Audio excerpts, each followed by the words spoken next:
ওবায়দুল কাদের সাহেব গত 15 বছর ধরে মেজর জেনারেল জিয়াউর রহমান সম্বন্ধে যা বলছেন, এই গত কয়দিন আগে আমি একটা বক্তব্য তার শুনলাম, পুরো 180 ডিগ্রি জি রিভার্সাল। জি আপনি বলেন এটা কি অ্যাসেট না লাইবিলিটি? লাইবিলিটি। হ্যাঁ, বলেন কেন উনি এভাবে কথা বলতে, আমাকে জিজ্ঞেস করেন কেন এভাবে কথা বলতেছে। কেন এইভাবে 360 ডিগ্রি ঘুরে গেল? হ্যাঁ, বলতেছে এই কারণে যে শোনা যায় যে উনি বঙ্গবন্ধু কন্যা জননেত্রী শেখ হাসিনা অত পাত্তা ইদানিং পাচ্ছেন না, সুতরাং এমন কিছু আজে বাজে কথা বলতে হবে যেটার কারণে বাধ্য হয়ে ওনাকে বলা হবে না না না তুমি একটু চুপ করো, থামো, একটু আমাদের কাছে থাকো। It's a very chip political tactics. আপনি 15 বছর আওয়ামী লীগ, যুবলীগ, ছাত্রলীগের ছেলেমেয়েদেরকে মেজর জেনারেল জিয়াউর রহমান সম্বন্ধে এক ন্যারেটিভ দিলেন, এখন আপনি কলকাতা গিয়া লাইভ ক্যাম একটা লাগাইয়া, ওয়েব ক্যাম একটা লাগাইয়া আপনি এখন আরেক ন্যারেটিভ দিতেছেন। তাহলে ওটা তখন দিলেন না কেন? যখন মেজর জেনারেল জিয়াউর রহমানের বীরুত্তম খেতাব বাতিল করা হচ্ছে, যখন মেজর জেনারেল জিয়াউর রহমান নাকি পাকিস্তানের চর, উনি নাকি পাকিস্তানের গুপ্তচর, উনি বাংলাদেশের জন্য স্বাধীন, যখন এইসব কথাবার্তা বলা হচ্ছিল, কিছু কিছু লোক বলছিল, তখন আপনি সাধারণ সম্পাদক আওয়ামী লীগের, তখন কি আপনি থামাইলেন না কেন? তখন আপনি বললেন না কেন? আজকে আপনি কি বলছেন? বললে আবার নেত্রী রাগ হয়ে যাবে, এই জন্য হয়তো বা। না, কেন নেত্রী রাগ? কোনোদিন নেত্রী রাগ হবে না, আমি বিশ্বাস করি না। আমি মনে করি না যে যুক্তিসঙ্গত ভাবে কোনো কথা নেত্রীকে যদি বুঝায় বলা যায় তিনি রাগ হবেন। কেন তিনি রাগ হবেন? এতই যদি রাগ হইতেন তাহলে আওয়ামী রাশেক লীগ ভাই, এত বড় দল চালানো যায় নাকি? নেত্রী তো আমি নিজেই আপনাকে বলছে। কি বলছি যে আমরা অভাগার দল রে ভাই। একটু ভাত, মুড়ি, মুরগি, চিনি, মধু খাওয়ার জন্য আমাদের যে দায়িত্বের জায়গা সেটা আমরা পালন করিনি, আমিও করিনি। আপনার অনুষ্ঠানে আমিও স্বীকার করছি, আমাকে অনেকে লেখে কি ভাই 15 বছর তো এত কথা বললেন না, এখন হ্যাঁ শিওর আমি বলি নাই তো, আমি তো ওই দোষে দোষী, কিন্তু আমি বলি নাই বলে এখন বলবো না সেটা তো হতে পারে না। This is most unfortunate. আপনি যখন এই দলগুলোর ভালোর জন্য, এই দলের নেতাকর্মীদের জন্য কোনো সত্য বচন করবেন, যখনই মনে হবে যে ওই দ্বিতীয় শ্রেণীর আজে বাজে নেতাদের বিরুদ্ধে যাচ্ছে কথাগুলো, তারা মনে করে এটা আওয়ামী লীগের বিরুদ্ধে যাচ্ছে, একটা অন্ধ শ্রেণী তৈরি হয়েছে। আপনি মনে করেন, প্রবলেম হচ্ছে কি যে আমি একজন মানুষ, আমি গণতন্ত্রের কথা বলি, আমি আমার মনের কথাটা বলার পরে আমার দলের, বললাম না কিছু নেতা, যারা নেতা হয়েছে জনগণের দ্বারা না, যারা নেতা হয়েছে আশীর্বাদে, তারা লোক লাগাই দিচ্ছে পিছনে, হুমকি দিচ্ছে, জানে মেরে ফেলবো, এন করবো দেন করবো। তো সেখানে রাজনীতির গুণগত মানের উন্নয়নটা কিভাবে হবে বলেন? কিভাবে সম্ভব? It's just not possible. এবং বিলিভ ইউ মি, আপনারা একটা জিনিস খেয়াল করতেছেন না যে জামাত ইসলামের উত্থানটা মূলত কোথায় হচ্ছে?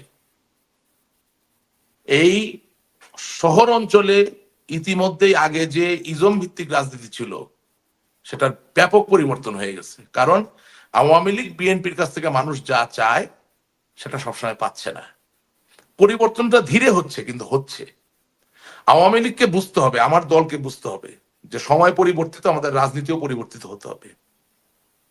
বিএনপিকে বুঝতে হবে সময় পরিবর্তিত, ওনাদের রাজনীতিতে পরিবর্তন আসতে হবে। আচ্ছা, এই রাজনীতির সময়ের পরিবর্তন বলতে কি আপনি বলতেছেন যে আসলে এই জেন জির একটা প্রভাব আছে, সুতরাং এই অবশ্যই পুরো জেনজিকে কি পুরাতন মানসিকতা দিয়ে, শুনেন, এবং এটা আওয়ামী লীগ বিএনপি উভয় দলের ক্ষেত্রে প্রযোজ্য যে পরিবর্তন হতে হবে? শুনেন, লক্ষ বছর আগে মনুষ্য সভ্যতার তো উৎপত্তি হয়নি, হয়েছে মাত্র 5,500 বছর আগে মিশরীয় সভ্যতা দিয়ে। কিন্তু মানুষের উদ্ভব তো তারও আগে, লক্ষ লক্ষ বছর আগে, ঠিক আছে না? তখন মানুষের সবচেয়ে বড় হাতিয়ার বা অস্ত্র ছিল কি? কাষ্ঠ এবং প্রস্তর দ্বারা তৈরি করা বর্ষা। অর্থাৎ তিনি শিকার করার জন্য লোহার ফলাও ব্যবহার করতে পারতেন না, তিনি পাথরের ফলা ব্যবহার করতেন, ঘষে ঘষে পাথরকে চোখা করতেন এবং তার পেছনে একটা কাঠ কোনোভাবে চামড়া বা কোনো কিছু দিয়ে বেঁধে সেটা দিয়ে শিকার করতে যেতেন, ঠিক আছে? এটা ছিল তার মূল হাতিয়ার।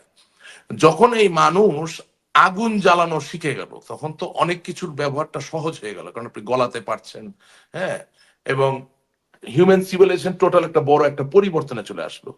তো আগুনটা হয়ে গেল তখন তার সর্ববৃহৎ হাতিয়ার, ঠিক আছে না?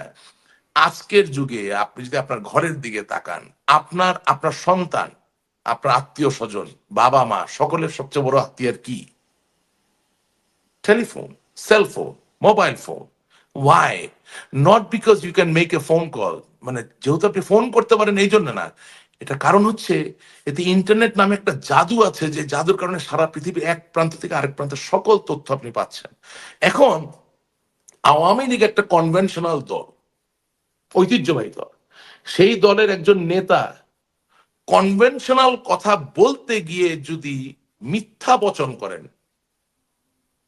সাথে সাথে জেনজির যে জায়গাটা আছে তাকে পরিত্যাগ করছে।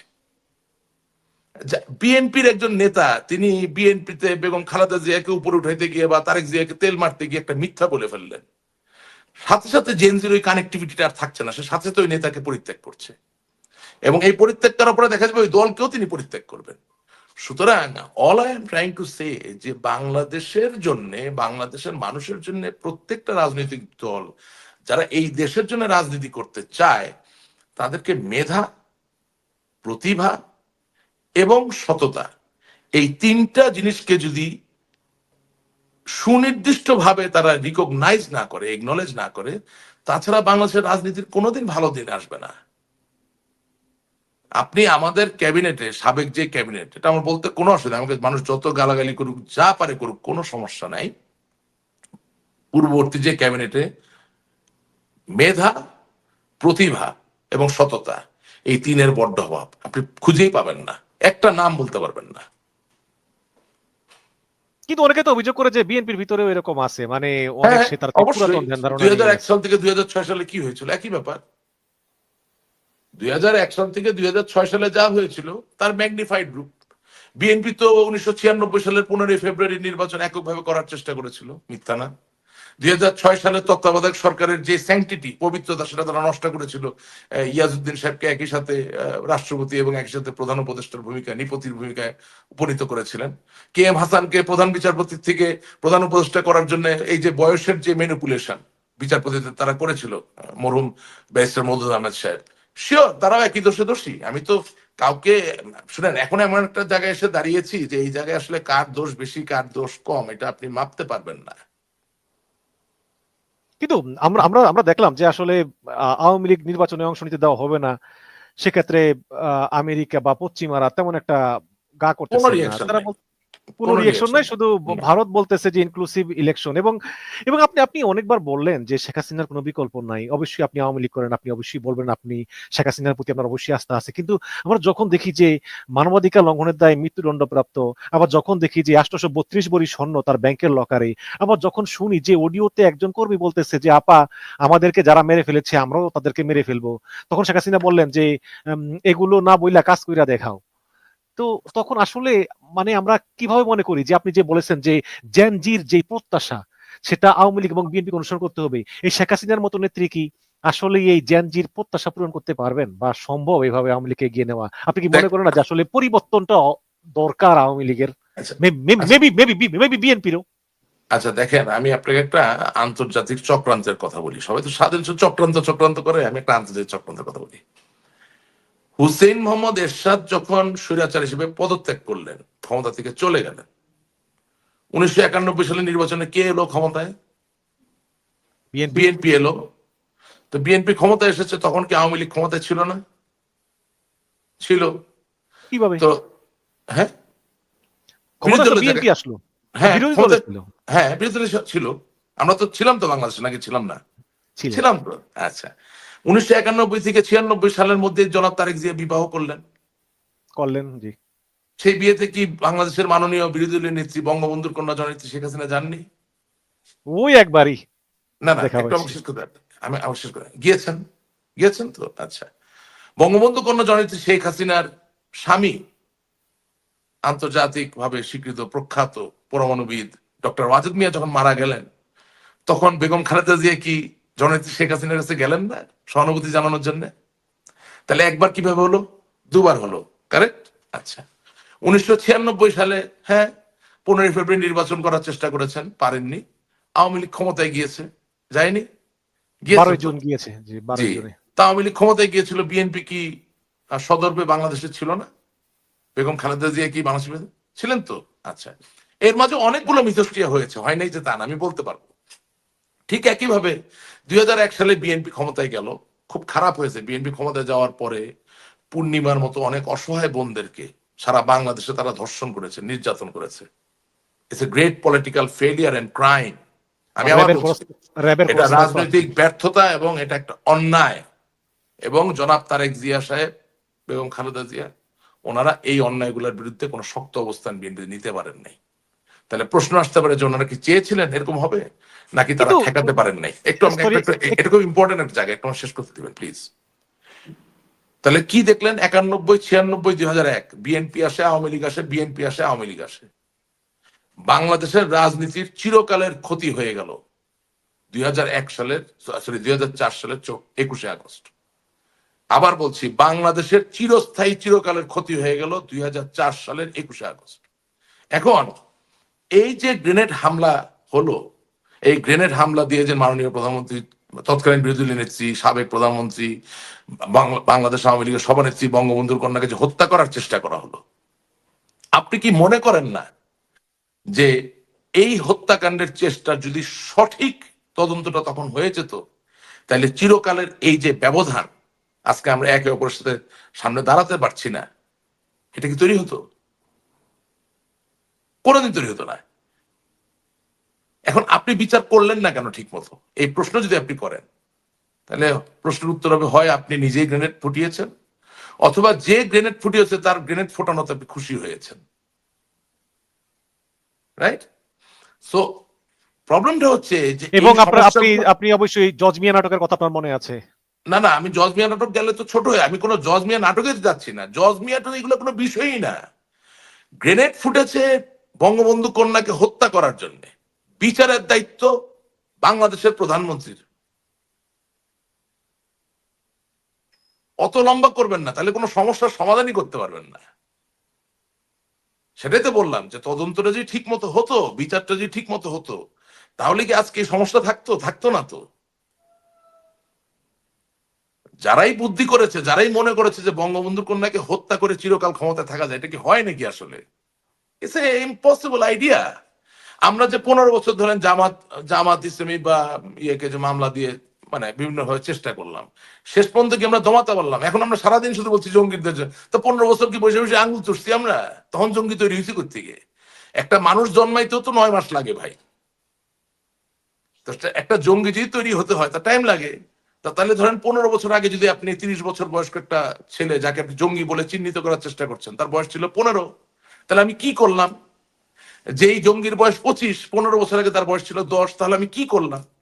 আজকে যেই সেনাবাহিনীকে আমি দোষ দিচ্ছি, যেই সেনাবাহিনীর একজন সম্মানিত কর্মকর্তা আজকে মেজর, তিনি 15 বছর আগে তার বয়স ছিল 16, তাহলে আমি তাকে কি দেখালাম, কি শেখালাম, কি বোঝালাম যে তিনি আজকে আসার পরে আমার প্রতি সংহতি বা আমার কর্ম প্রক্রিয়ার প্রতি তার কোনো সম্মান বা আস্থা নাই? এগুলো অনেক প্রশ্ন চলে আসে। কিন্তু এটাও আসে যে একবার আপনি আমি যখন একে অপরের জিঘাংসার অভিলাষে একেবারে উন্মত্ত অবস্থা থাকবো, মাতাল থাকবো, এবং সেটাই আমি দেখানোর চেষ্টা করব, তখন একে অপরের প্রতি যে সমঝোতা বা সহমর্মিতা, সেটা তৈরি হওয়ার তো কোনো সুযোগ থাকে না।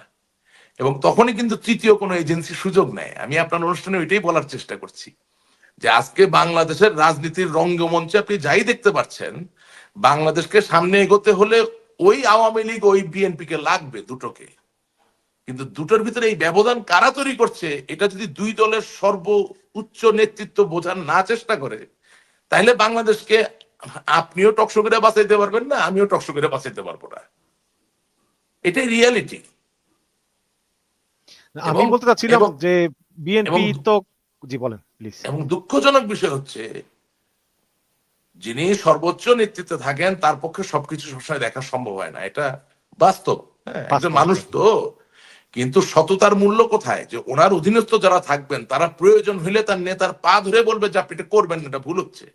সেই বলার কোনো লোক নাই। কতগুলা তেলবাজ ফালতু আজে বাজে লোক দিয়া এই দলগুলার দ্বিতীয় স্তর ভরে গেছে।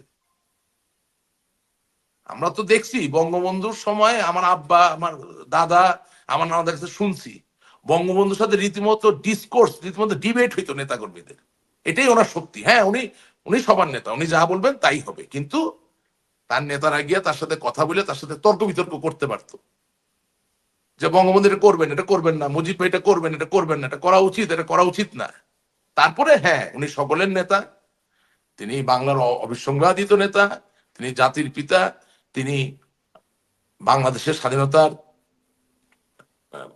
কি বলবো দ্রষ্টা, তিনি যে সিদ্ধান্ত নিবেন। প্রবলেম হচ্ছে যে বাংলাদেশের পরবর্তী সময়ে এই দলগুলোর যারা সর্বোচ্চ নেতৃত্বে আছেন তাদের পা ধইরা বা হাতে ধইরা বা তাদের কাছে অনুরোধ কইরাও বিনয়ের সাথে কোনো বক্তব্য